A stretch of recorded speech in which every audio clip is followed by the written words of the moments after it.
திராவிட மாடல்கள் ஒரு பக்கம், சினிமா செலிபிரிட்டிஸ் ஒரு பக்கம். இவர்களெல்லாம் ஹிந்தியை திணிப்பதை நாங்கள் எதிர்க்கிறோம், ஹிந்தியை எதிர்க்கவில்லை, ஹிந்தி திணிப்பை எதிர்க்கிறோம் அப்படின்னு சொல்றாங்க. அவர்கள் மட்டும் மாநிலம் விட்டு மாநிலம் பல படங்களை நடிச்சு பல கோடி ரூபாய் சம்பாதிக்கிறாங்க. அங்க போய் ஹிந்தி பேசுறாங்க, அங்க உள்ள கிரௌடை அட்ராக்ட் பண்றதுக்கு.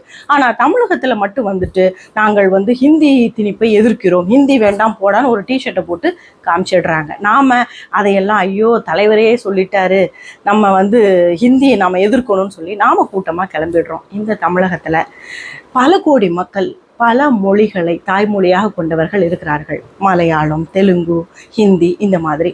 இவங்கெல்லாம் ஏதோ ஒரு சூழல்னால அவங்க மாநிலத்திலிருந்து நம்ம ஊருக்கு தன்னுடைய வேலையை தொடரும் போது அந்த பிள்ளைங்களை படிக்க 5ஆம் கிளாஸ்ல இருந்தோ 7ஆம் கிளாஸ்ல இருந்தோ இன்பிட்வீன் அவங்க அந்த ஸ்கூலை கண்டினியூ பண்ணணும்னு சொல்லி ஒரு ஸ்கூலுக்கு போனால் அவர்களால் கற்றுக்கொள்ள முடியாது. ப்ரைவேட் ஸ்கூலில் இல்லைங்க, கவர்மெண்ட் ஸ்கூலில்.